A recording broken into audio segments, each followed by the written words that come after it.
Esto es Núcleo, una conversación pública. Hoy con Diego Giuliano, diputado nacional, también inminente constituyente, porque... Hola Diego, ¿cómo estás? ¿Cómo te va? Porque bueno, sos número 3 de una lista, de la lista de Más para Santa Fe, que es una alianza entre el PJ, el Frente Renovador y Ciudad Futura. Así es. Y bueno, es prácticamente seguro que vas a entrar, ¿no? A la constituyente. Bueno, sí, esperemos que así sea. Eso es lo que uno proyecta. Pero por supuesto va a depender del 13 de abril y de las urnas, que son las que cuentan. Y sos abogado constitucionalista, no hay Sí. muchos candidatos que sean abogados constitucionalistas, lo cual es medio extraño en realidad, ¿no? Por ejemplo, en la Convención Nacional del 94 había cantidad de abogados constitucionalistas. Acá son vos, Zuckerman, Mayorazzi y no mucho más. La verdad que, si bien es cierto que la Convención Constituyente es un espacio donde tienen que estar todos los sectores, también tiene que haber alguna técnica, por supuesto. Estás haciendo una cirugía mayor del sistema político. Cirugía mayor sin anestesia en Santa Fe, casi sin anestesia. ¿Por qué? Porque se hizo rápido, sin demasiado diálogo, en el medio del verano. El gobernador y los aliados que votaron esta reforma o esta necesidad de la reforma, que es el ejercicio del poder que se llama preconstituyente. O sea, el preconstituyente es la legislatura de Santa Fe. Y la verdad que sin demasiado debate nos llevan a una cirugía de corazón abierto, que es modificar la Constitución de 1962, que es una constitución que tiene su eje fundamental en el desarrollo económico y en la justicia social. Son sus dos grandes improntas. Entonces, en la tormenta ideológica que vive hoy la sociedad, discutir estos temas requeriría por lo menos de un mayor esclarecimiento. Y yo veo, Damián, que la reforma es muda, una reforma muda, una reforma que está allí en afiche, pero que no está en contenido. Es una foto, le falta totalmente la película. Podríamos pensar que una constituyente es una especie de cabildo que define nuevas normas o nuevas reglas de un nuevo contrato social y que en este caso el pueblo no sabe de qué se trata. El pueblo no sabe no solo de qué se trata, sino de qué tiene que ir a votar el 13 de abril. Pero no es un problema del pueblo, es un problema de quienes han decidido esta convención constituyente y todavía no cuentan qué quieren. Esto en la tradición... Bueno, pero ustedes sí pueden contar qué quieren. Es así, es así. Santa Fe tiene una de las tradiciones constitucionales más grandes del país, quizá la más grande del país. ¿Por qué? Porque tiene la primera constitución, la de 1819. Estanislao López funda la provincia y le da constitución. Y cada vez que se modificó la constitución de Santa Fe es porque hay un proyecto de provincia o porque se replica una reforma nacional. Y así es todo el proceso, desde 1819 a la fecha. Claro, Silvestre Béniz cuando modificó la constitución de 1962, la reforma, tenía un proyecto de provincia primero. Y acá lo que ha hecho, a mi entender, el gobierno provincial es poner el carro delante de los caballos. Es decir, no tiene proyecto de provincia, no hablan del proyecto de provincia y quieren reformar la Constitución. Por eso los que leemos lo que está sucediendo en estos días, decimos, bueno, ahí el único proyecto claro que está realizado, por lo menos hasta en la intención y en la palabra, es la reelección del gobernador. Y la verdad que Santa Fe no se merece. Bueno, pero la ley de necesidad de la reforma constitucional tiene 42 artículos que pueden ser reformados, incluye eso, y bueno, también está la posibilidad, por supuesto, de incluir artículos nuevos, ¿sí? Hay temas habilitados para debatir, como para pensar que es solo la reelección del gobernador. Yo creo que incluso en la cuestión de los derechos, ¿no? Porque algunos camuflan la reforma diciendo, bueno, hay que incluir nuevos derechos. Eso no es cierto. A Santa Fe no le falta ningún derecho. Sí, uno falta. Falta un solo derecho en la Constitución de Santa Fe, que es el derecho del gobernador Puyaro de ser reelecto de manera inmediata. Porque la reelección en Santa Fe existe. Sucede que hay que esperar un turno. Hay que esperar el intervalo de un periodo. Y acá han sido reelectos en Santa Fe, Reutemann, Novey, hay experiencias de reelección. Pero con claro, esto, ¿no? Con un periodo de intervalo. Con el intervalo de un periodo. Por lo tanto, los demás derechos están todos porque Silvestre Béniz, Rosúa, Rovere, que fueron los padres intelectuales, algunos y políticos, otros, de la Constitución de 1962, en realidad plantearon una cuestión. Primero veníamos de analizar la Constitución de 1947 de Italia. La Constitución de Santa Fe replica de alguna manera la Constitución italiana, que es la Constitución que sale del fascismo. Por lo tanto, si hay algo que tiene claro es el miedo al tirano. Uh-huh. La Constitución de Santa Fe del 62 está basada en el miedo al tirano. Por eso, topes al gobierno, topes al poder y derechos casi todos, con una cláusula que es automática, ¿no? Pero eso implica que, desde tu punto de vista, ¿no tiene que ser reformada la Constitución? Yo creo que tiene que ser reformada en algunos aspectos. Nosotros somos reformistas, siempre y cuando haya un proyecto de provincia. En el 62 había un proyecto de provincia. ¿Cuál era? Era la provincia de Santa Fe como el arca del nuevo federalismo. El planteo de Silvestre Benis y de incluso de Uranga en Entre Ríos, ¿no? Uh-huh. Y la pusieron en acto. Cuando la Nación les prohibió hacer un puente entre Santa Fe y Paraná, se juntaron los dos gobernadores y dijeron, bueno, a ver, ¿por qué nos dicen que no? Y era que nos decían que no porque, en una excusa horrible del Ministerio de Defensa de aquella época, no había que mantener aislada a la Mesopotamia en razón de una posible invasión de Brasil. Absurdo en ese momento. Y no le dejaban hacer el puente. ¿Qué dijeron los dos gobernadores? Hagamos un túnel. Buenos Aires dijo, si hacen un túnel, la primera creciente del Paraná se lo lleva. Bueno, el túnel es una de las obras todavía de las más grandes que se hizo en la Argentina. Le hicieron dos gobernadores con decisión federal propia, con recursos propios. Digo, y ahí viene la Constitución, después de generar un modelo de provincia. En Santa Fe el modelo de provincia no lo tiene el gobierno provincial, no lo vemos. Como te digo, los derechos están casi todos, porque lo que te iba a decir antes, ¿no? Una interrupción ahí, que es sobre esto, que el único derecho que falta es el derecho del gobernador a ser reelecto inmediatamente. ¿No hay también ahí un derecho del electorado de poder elegir, por ejemplo, la continuidad de una gestión que le puede parecer buena? Bueno, por eso nosotros planteamos que la reelección hay que discutirla en la convención, la reelección del gobernador que viene. Por una cuestión de lealtad que tiene que ver con el electorado. Si uno jura por la Constitución de 1962 y establece la reelección con intervalo de un periodo, los gobernadores, incluso de la Restauración Democrática, todos los que intentaron la reforma de la Constitución, se autoexcluyeron de la propia reelección. Pero no fue lo que pasó después de la Constitución Nacional del 94, donde Menem fue reelecto a pesar de que había jurado por otra constitución, y lo mismo pasó después con otros gobernadores, empezando por Duhalde. Por supuesto que hay un ejecutivismo muy grande, sobre todo en las últimas reformas en el derecho público provincial se notó ese ejecutivismo, ¿no? Puyaro se pone en el mismo lugar que, por ejemplo, tuvo Urtubey en Salta o Alperovich en Tucumán. Hicieron exactamente lo mismo. Es más, se tomaron de una cláusula transitoria y dijeron, bueno, ahora yo ya juré la nueva Constitución que autoriza la reelección inmediata, y tuvieron 3 periodos. Es decir que acá estamos entrando en un cono de 3 periodos de gobernador, que es lo que aspiran. ¿Por qué? Porque así funcionó en el sistema provincial. ¿Podría ser que se limite a 2? Bueno, que es como después va a figurar en la Constitución, es decir, que la cláusula transitoria solo habilite una reelección al actual gobernador. La experiencia que tenemos en el derecho público provincial, constitucional, es que en general se han tomado depende, ¿no?, de la situación de cada provincia, pero se han tomado del nuevo juramento. Como el viejo juramento ya lo violentaron porque no han respetado este tema de lealtad a la Constitución por la cual juraron la gobernación, después puede ser que aparezca el tercer mandato. Esto no es sano institucionalmente, no es sano.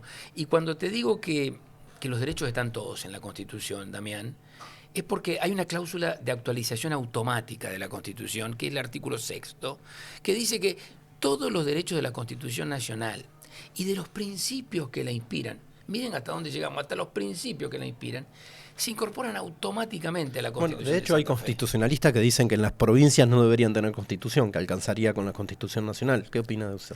Bueno, no. Eso no. Las provincias son previas a la nación.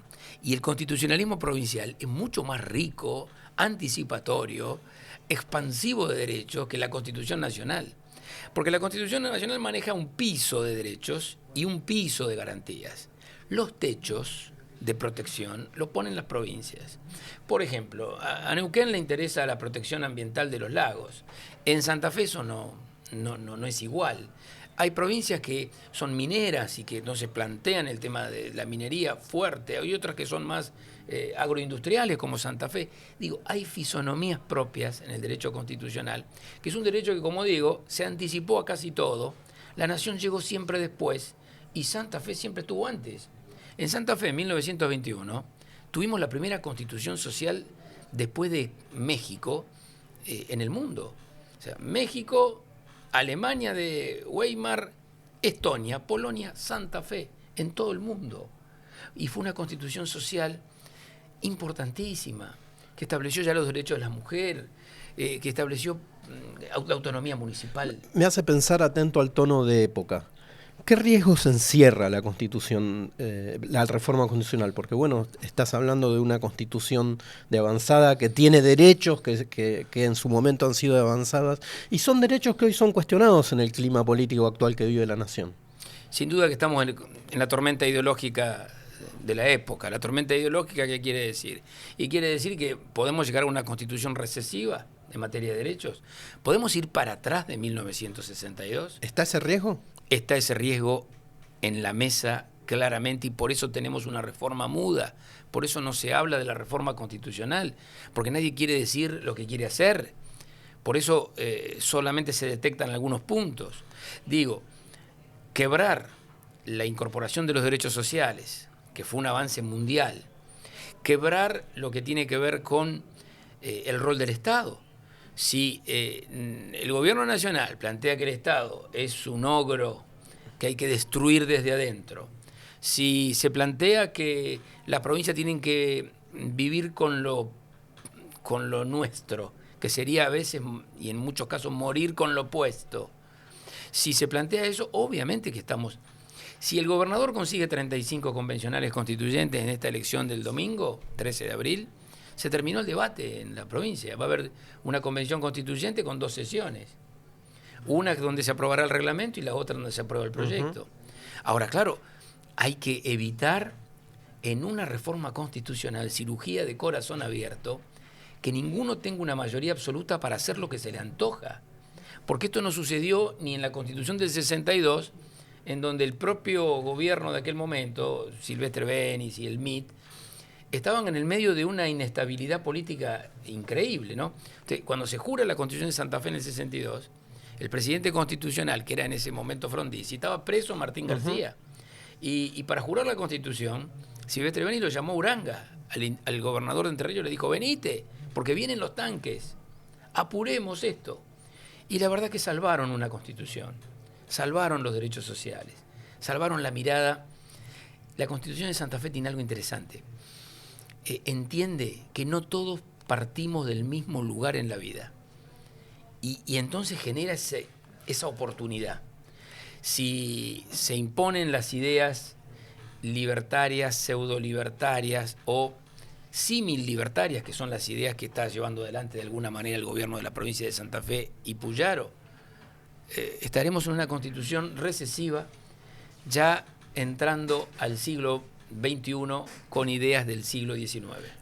Esos son los riesgos. Hablemos de las oportunidades que da la reforma de la Constitución. Busquemos lo mejor que nos puede Digo, suceder. porque estamos en el baile, más allá de la postura. Sin duda. Ahora estás en el baile. Sí, ¿Qué propuesta llevas a la Convención Constituyente? La primera es aprovechar esta circunstancia en donde hay una gran motivación por la hegemonía.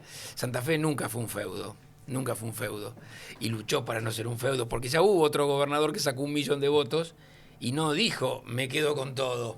Quiero el poder ejecutivo, legislativo, judicial, la reelección doble, no. y sacó 1 millón de votos cuando... Estamos hablando de Reutemann. De Reutemann. Pero en realidad eso se podría relativizar. Reutemann nombró jueces de la Corte, Sí. Y quiso hacer su reforma a la Constitución. Después, bueno, no pudo hacerlo, pero... Ante la falta de consenso, eso quedó... Exacto, quedó ahí. no tuvo consenso. Este gobernador consiguió el consenso que no pudieron todos los anteriores de Reutemann para acá que lo intentaron. Lo intentaron todos, hasta un punto. Cuando no se lograba el consenso, no se logró la convención. Bueno, pero este consiguió el consenso. Por algo sacó con mayoría especial la ley de necesidad de la reforma. Consiguió el consenso. Se puso primero en la lista de convencionales constituyentes. Sigue siendo gobernador y candidato a convencional constituyente con los recursos del Estado. Intenta una reelección doble, si es posible. Es decir, entra en un escenario en donde ya hay una visión hegemónica a futuro. Nosotros, que pensamos distinto en esto, tenemos que aprovechar qué es lo que podemos de la Constitución de Santa Fe. Primero, resguardar los derechos sociales. Segundo, ampliar. Las municipalidades y las comunas en Santa Fe están en cautiverio. Y la verdad que es una de nuestras más grandes riquezas. Bueno, uno de los temas que habilita el tratamiento de la ley de necesidad de la reforma es la autonomía municipal. Sin duda que debe ser la autonomía municipal. ¿Por qué? Porque la autonomía es, yo digo, genéticamente, es recuperar las energías vitales que tiene nuestra provincia, la más rica en materia de municipios, 365 unidades locales, 63 ciudades, 2 grandes metrópolis. Santa Fe tiene esa riqueza enorme que es producto de cómo fue la inmigración penetrando el territorio santafesino, logrando esta macrocefalia que también nos da lugar a un análisis después de la representación política. Pero digo, municipios con una autonomía, no la conservadora del siglo XIX. Muchos hablan de autonomía, pero en realidad están atrasando en el concepto. ¿Qué nos traería? ¿Qué beneficio traería, por ejemplo, a Rosario le traería la autonomía municipal? La autonomía tiene que ser la causa primero de la construcción de la región.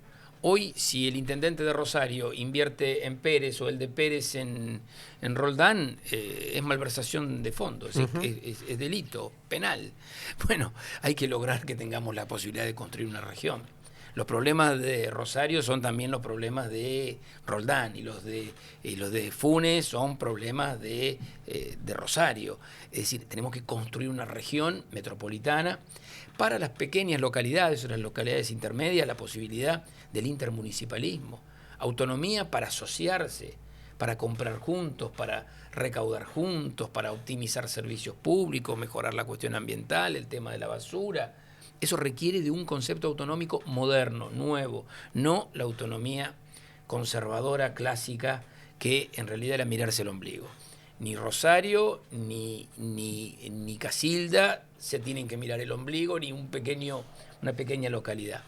Entonces, el mejor injerto al sistema municipal es metropolitaneidad, es decir, metrópoli para las 2 grandes ciudades. Santa Fe tiene, como digo, macrocefalia bicéfala, hay 2 grandes cabezotas en la provincia de Santa Fe.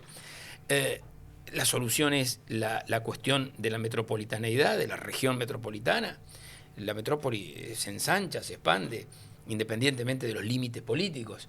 Y para los pequeños, las pequeñas ciudades, las pequeñas comunas, la posibilidad del intermunicipalismo, de compartir recursos, competencias. Ahora, ¿la autonomía obligaría a rediscutir también la coparticipación? Nosotros no estamos con la autonomía del chamullo. ¿Por qué? Porque algunos hablan de autonomía como una bandera, como algo bonito. No hay autonomía. Como un título también, ¿no? Un título, un gancho para la reforma. En realidad, la autonomía tiene que ser con recursos. A mí me tocó estar cerca de la reforma constitucional de La Rioja, que es la última que se hizo, y allí la autonomía es con piso del 20% de la coparticipación de la provincia. Para los municipios. Los municipios reparten, la provincia debe repartir por vía constitucional el 20%. ¿Cuánto es actualmente lo que se reparte? Hoy estamos en Santa Fe en 8 puntos, 8.3. O sea, más que duplicar. Más que duplicar, porque ya están duplicando otros. Santa Fe 8.3 reparte de su coparticipación. ¿Cuánto reparte Córdoba? 14 puntos. ¿Cuánto reparte la provincia de Buenos Aires? 16 puntos, el doble que Santa Fe. ¿Qué otras cosas plantea que llevaría para discutir en la Constituyente? Hay otro debate que es traumático. Vieron que la Constitución de Santa Fe no se reformaba por algunos traumas. Traumas que todavía no están resueltos. El trauma de la reelección, y del que quiere quedarse un rato más, sin intervalos. Un rato más que no sabemos cuánto. El trauma, digo porque eso tiene un sentido, ¿no? Es el aprovechamiento de los recursos del Estado para continuar en el gobierno. Algo que no es patrimonio de nadie en particular, pero que sí hay que advertirlo desde el punto de vista del derecho constitucional. El otro trauma, la autonomía municipal. El centro, la Santa Fe central, administrativamente, no le gusta la autonomía. La autonomía es cuando gobierna otro. Cuando me toca gobernar a mí, nadie, ni el socialismo, ni algunos gobiernos justicialistas han hecho esto. Ni este. Por eso no se sancionó por ley nunca. Por eso nunca logró la mayoría que podría haberse resuelto en la legislatura. El tercer trauma es la unicameralidad. Es decir, ¿queremos o no queremos Senado? Y ese es un tema. ¿Y? ¿Queremos o no queremos Senado? Porque bueno, en realidad el tema no está habilitado por la ley, pero es una discusión política presente. Es presente, escucho que argumentan desde ese lugar muchos. Algunos dicen que tener un Senado es muy caro. Una simplificación tan absurda del tema, tan, te diría, pueril. ¿Por qué? Porque dicen 2 es más caro que 1. No me digan que 2 es más caro que 1. ¿Por qué no analizan las 23 legislaturas de la Argentina? La legislatura más cara de la Argentina es la de Tucumán, unicameral. Santa Fe no está entre las más caras. Y no es un tema de más caro o menos caro. Las 3 legislaturas más económicas de la Argentina, 2 de ellas son unicamerales. Una de ellas es unicameral, 2 son bicamerales. El caso de Mendoza, el caso de San Luis. San Luis es bicameral y es la legislatura más barata del país. Entonces no es un tema de plata, todos lo quieren llevar. Es decir, es un tema de representación. Santa Fe es una provincia que por su magnitud, 133.000 kilómetros cuadrados, entran 9 estados europeos en Santa Fe, en distintas combinaciones, por supuesto. Quiero decir, es una provincia extensa, Entonces amplia. El Senado hace falta. El Senado hace falta porque el Senado es la representación territorial, es la tierra que habla. Claro que nosotros vamos hacia un nuevo Senado santafesino. El nuevo Senado santafesino debe tener alguna característica, debe tener una especialidad en materia del tratamiento de las leyes, en lo que tiene que ver con la autonomía, la coparticipación, el fomento de las distintas regiones, los programas que tienen que ver con la industria, con la tecnología. Ahí tiene que estar el Senado. En el desarrollo equilibrado de una provincia que crece, pero que crece despareja. El Senado le da la oportunidad a un habitante de Vera de valer igual que un habitante de San Lorenzo, o de Casilda, o de Rosario. Y a Rosario le permite también tener esa paridad en una cuestión que siempre es beneficiosa. El hecho de que el urbanismo exacerbado, esto de concentrar riqueza, pero también concentrar pobreza, como concentran las grandes metrópolis, hacen a las ciudades muchas veces ingobernables. Entonces necesitamos que cada uno pueda desarrollarse en su lugar. Eso requiere una representación territorial fuerte, un Senado fuerte, en donde esté la especialidad del Senado definida para ese nuevo concepto que tiene que tener. Lo llevo al plano político, así como para terminar suave. Sí, vamos. Está en una lista que está encabezada por un extrapartidario. En realidad vos también sos un extrapartidario porque sos del Frente Renovador, pero tenés una tradición peronista, no así Monteverde. ¿Le cuesta al peronista militar a Monteverde? ¿Alguien que viene del progresismo no peronista? Bueno, algunos pretenden explotar esa beta que es justamente la riqueza de esta propuesta, ¿no?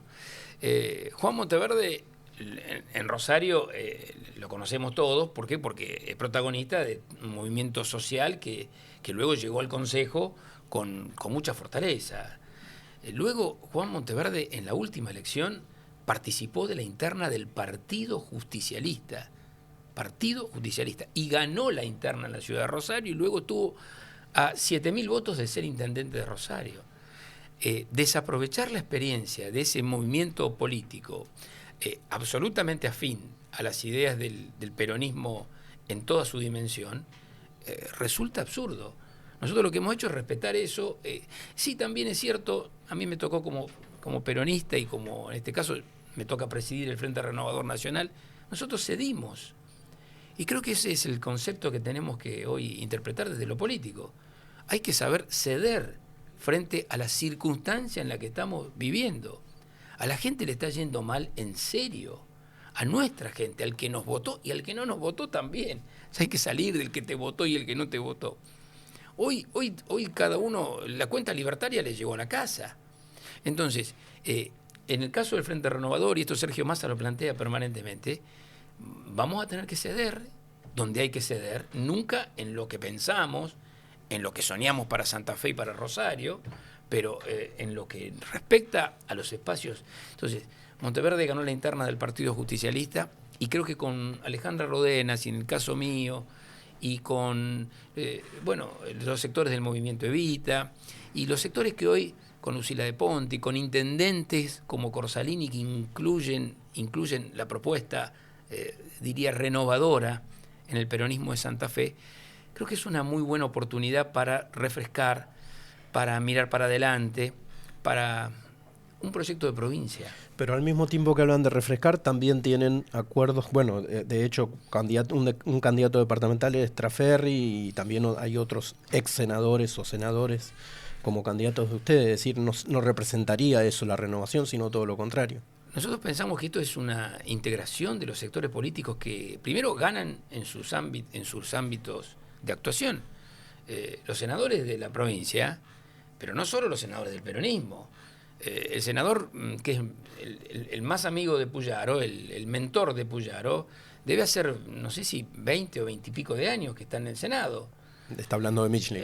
Sí, y la verdad es que nosotros lo respetamos eso. Respetamos que en las reglas que tiene hoy la provincia haya senadores que ganen consecutivamente y secuenciadamente sus territorios. Entonces, ¿desde qué lugar se plantea la objeción? Ahora sí, quizá, y esto lo adelanto, en la reforma constitucional tengamos que ponerle tope a las reelecciones de todos los niveles. Diputados, senadores, intendentes, eso sí, pero rebatir o ponerse a discutir a un legislador, sea de cualquier partido que sea, porque gana su departamento consecutivamente, es presuntuoso y tiene un perfil muy gorila en el fondo, ¿no? Diego Giuliano, muchas gracias por haber estado aquí en Núcleo. Muchas gracias, Damián. Siempre un placer hablar con vos. Igualmente.